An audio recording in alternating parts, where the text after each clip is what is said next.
Welcome to Pull the Pin Ready War Edition. Back again. Jim here. Nate here I wasn't going to step again. on you. I did anyway. I was like, I wasn't going to step on you, but I did anyway. Our intros got to. We got to work on them. They stink. No, that's what makes us. Well, anyways, back again, Nate. We appreciate you. I appreciate myself for showing up too, because sometimes that's not so easy. And all you guys out there watching, guys and girls, I didn't mean to leave anybody out. Oh, I tell you, I cut my finger trying to remodel my bathroom. You did It that actually yet? wasn't even. No, it's not because schedules. Anyways, forget about my bathroom and my cut. Let's go into our show, which is what headlines, right? That's what we talk about. No, Headlines. but I'm worried about you. Can you poop and shower somewhere? Oh, I didn't hear you. You got a little robotic again. What's going on? No, I said I'm Internet worried stinks about you. again. Can you poop and shower somewhere? A shower. Never mind. Yeah. Let's not leave. Let's leave that one. Let's go on to the headlines. There's no headlines about showers. All right. Kentucky enacts curfew in certain areas to prevent looting amid flood recovery. It's pathetic you got to do that. That was my thought exactly. That's why I grabbed this headline. I just, people talk about a civil war, right? Like, oh, that's not you're a prepper, you're this, you're that. You're like, but look how people behave in a crisis when Yeah, people need help from Mother Nature. This is how people behave. like shitbags. When come steal stuff that don't belong to them. Right. So how do you think they're going to react when we actually have a food shortage or a power outage? And it's just crazy. They're not going to make it far because when that really happens and the people that are actually prepared for it, they ain't going to take you coming on on their property. Well, you know what's worse about it too, Nate, is there are times, I don't know if it happened in Katrina or where, I don't remember where I saw it, but the government was making people leave Yeah, and then not letting them go back to their house. for their safety. Right. So, I mean, you're gonna make me leave, and then I'm gonna trust you to protect my stuff. Well, you know what? It was for, I don't know, one of those hurricanes. I don't know if they can make you leave. They were highly recommending you leave. But you know what? If you don't leave and you get flooded out, don't depend on the government to come get you. Right. It's a catch-22 though, right? Think about Yep. it. You got to make a choice. Is your stuff that important? None of my So stuff's that important. If I'm not there, who cares? I'll replace it all.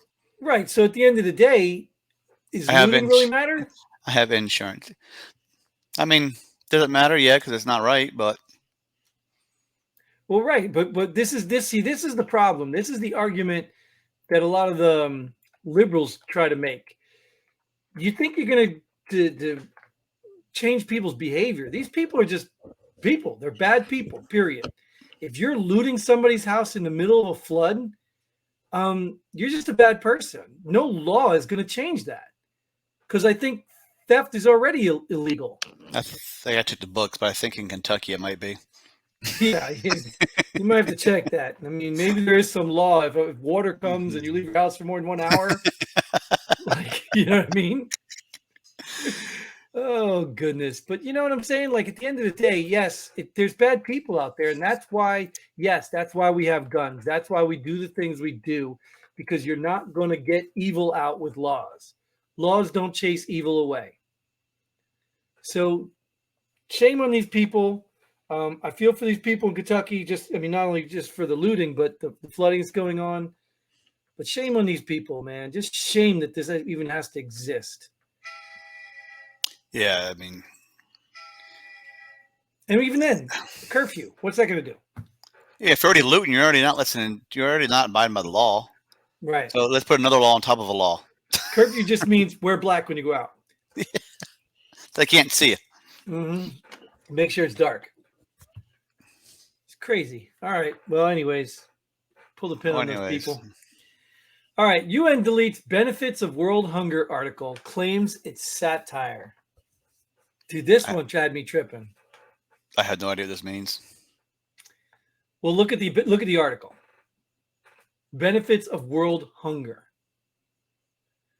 So you try to convince somebody that there are benefits of world hunger, and there may be benefits to world hunger. Obviously, everything has a pro and a con, right?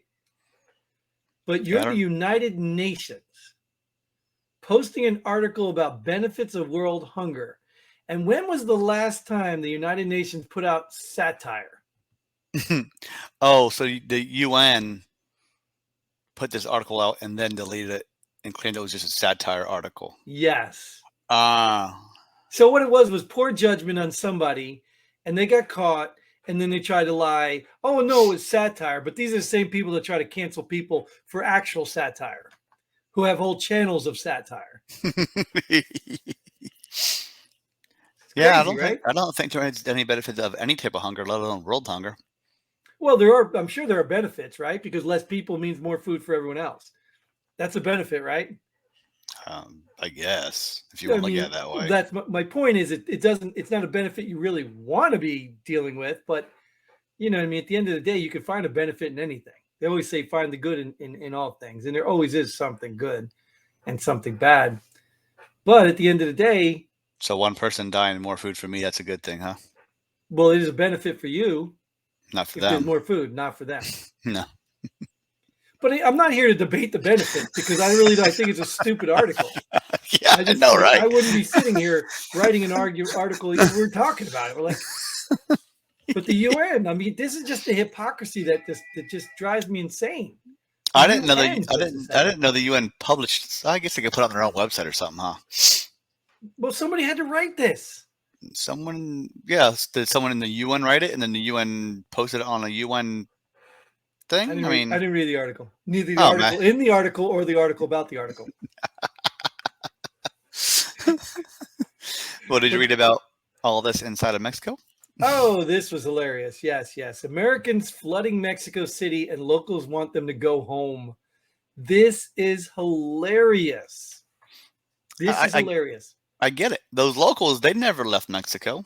They don't want Americans there. Just like the Americans that never left the United States don't want Mexicans here. So those locals in Mexico are basically just like the locals in America. They don't want them there. Yep. Mm-hmm. Yep. And you know what? You know what one of the arguments was? They don't even try to come down and learn the language. They probably don't have to. Most of them speak English anyway. But you get you see the irony in that? Well, no, there's no irony in there because they're locals. They don't want to come to the United States. No, they want I'm saying they want the same thing. States, they come up to the United States and they don't learn English.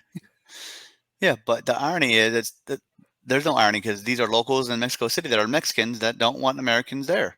Right. And they're not American locals that don't want Mexicans here.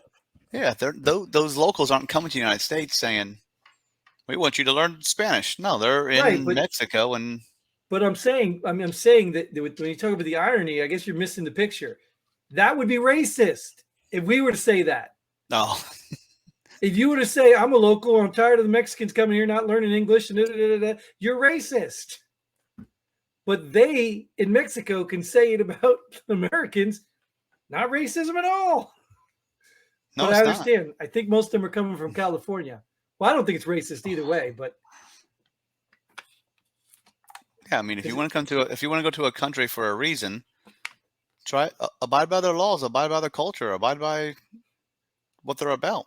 Right. It's not even about Mexicans. You can just insert anything. It's about period. Any country. Yeah, I don't care who it is. Because think about the time, I was in Berlin, Germany. You know what I mean? I made every deployment or every place I went, I made an attempt to learn the language. I mean, that's what I did. I learned to speak some of the language. I learned to talk to the locals. But I can imagine what they think about some of these soldiers who didn't even want to bother. You know what I mean? The arrogance of Americans sometimes, made us look bad. You get over there and you're like, so I sometimes I understand that sometimes too, because I joined the military to serve my country. Mm-hmm. I know you can move me around. The Army gave me a wish list. Germany was not on my wish list. So when you send me over there, why do I gotta learn it? Well, you don't I can see it. I mean, I can see it that way, but no, I loved Germany. I learned the language. I learned their food, and I learned their beer.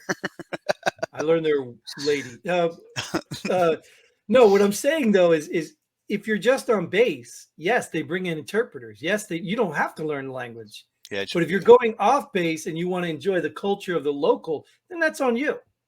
true. That's on you Yeah, then true. at Yeah, that yeah. point. You Yeah, know? if you don't want to enjoy it, don't leave post. Right. And you don't, I don't think you have a right to walk around other countries and expect them to speak your language. Hello. Unless I'm over there defending them. Welcome to America. Unless I'm over there defending Hello. them. Well, even at that though, I mean, they could still be in debt and grateful for your service to them, but we don't have to change their culture. Yeah. But I can't expect to go to a country like Germany and expect everybody to change their signs to English and speak to me in English. That's ridiculous. Why would you come to America and not learn the language and culture here? Because we have signs and stuff in Spanish on every building you go to. Because we did it. Because we allowed them to not learn the language, not conform to the cultures. We allowed it. And that's what happens. And I bring this scenario up all the time. In New Jersey, they try to pretend it's diverse, but it's not. I'm telling you, you can go to each city. I don't even have to tell you who lives there. If we took all the people out, you can tell me what demographic dominates that city.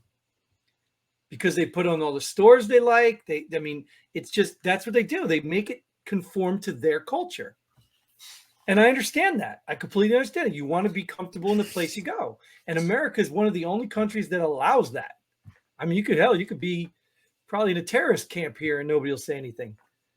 They'll put your language up. Mm-hmm. Anyways, I'm glad these people are mad at Americans. You guys, they're mostly Californians too, is what I thought they were. They're mostly Californians. Canada's probably next going to be pissed off at them too. Oh, Canada has immigration laws. They ain't allowing just any American in.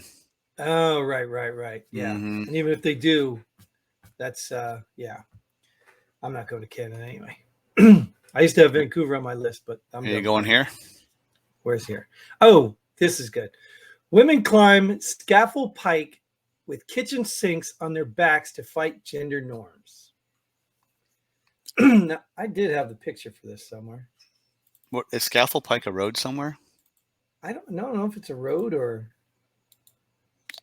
I have no idea. What do kitchen sinks on their back have to do with gender norm? Like women don't think they should be in the kitchen all the time? I mean, not saying they should at all, but I mean, I don't get it. Why do you have a kitchen sink on your back climbing a pike to fight gender norms? So this is good because it goes right after what we just talking about, right? Isn't this a culture thing? Like, I mean, our ancestors and the ones before that, I mean, the culture shifted obviously through the generations and years, but wasn't that a culture thing? Men went to do the tough work outside the house and women did the tough work inside the house. It was a culture thing. Back in the day, when they can afford to do it like that, you can't afford to do it like that anymore. Well, you probably could, but we choose not to because everybody wants 3 cars, a McMansion, and 2 acres and a farm. So you really can't afford to do it if you want all these luxuries. But I tell you, there are people right now surviving with less than that and one person working. They're doing it. So it is possible. It's just we don't want that anymore. So our culture has shifted, which is why now even the women can shift it. But you're not proving anything because there are still women who do this. Still women who want to do this. Stay at home, cook. And I had somebody, let me give you this point. This is, I think, was the problem with our country and our culture. Somebody told me, you don't have to cook. You get to make a healthy meal for your family. You get to. You should be thankful that you get to choose what goes into your family's mouths and their nutrition. So if you look at cooking as like something, oh, women, it's beneath me, it's then shame on you. That's your perspective. Then don't cook. Why can't the man do it? And he sure can. The question comes then, who's paying the bills? Like to you said, is the man making the money? Like, for example, if the woman's out with a full-time job making good money, let the man stay home and cook. It doesn't have to be gender specific. Well, they're both out working every day. Well, then you got to figure it out, right? But that's between the man and the woman who are in the household. There's no rule that a woman has to be the one home cooking. It just traditionally, that's what it was. Because men went out and did the hard. They were in the coal mines. They were on the railroads. They were doing all the tough jobs. The women were at home with the kids, cooking, cleaning, doing whatever they do at home. And let me tell you, dude, as a single dad, it's not easy.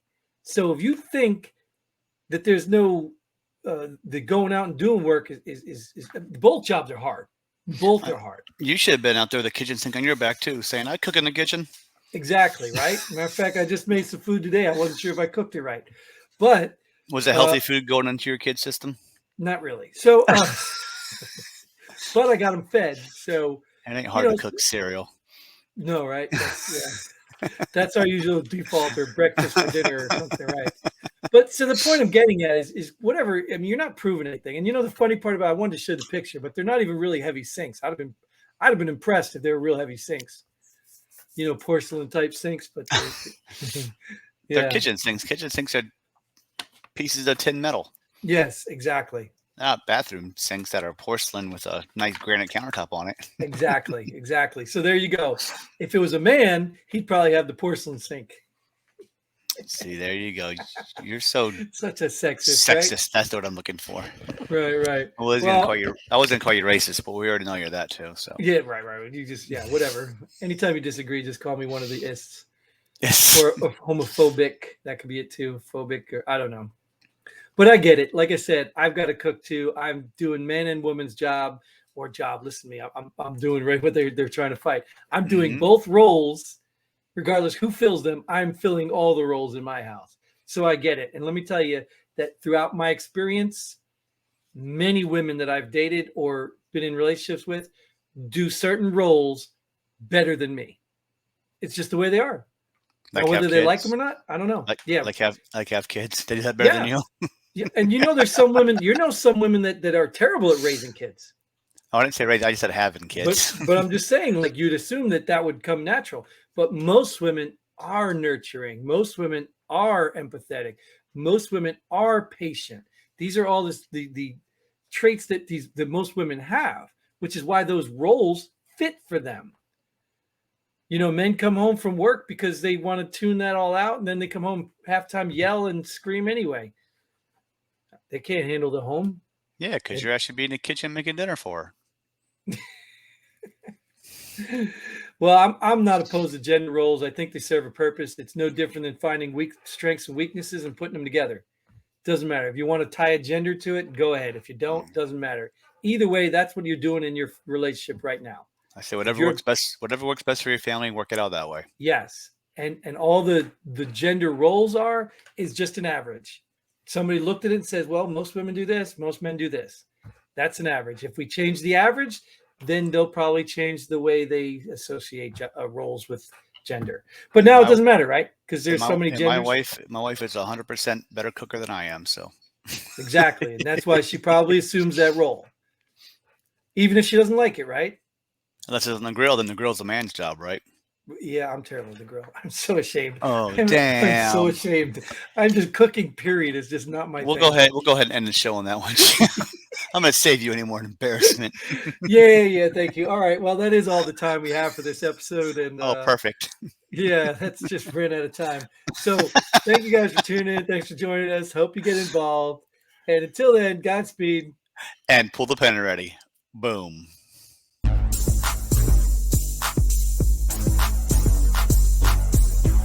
Thanks for joining us here at Pull the Pin Already. We hope you had as much fun as we did. If you like what we do, go ahead and hit that like button and share this video with a friend.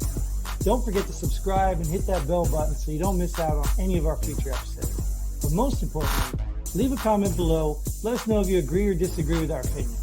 Hope to see you here next time on Pull the Pin Already.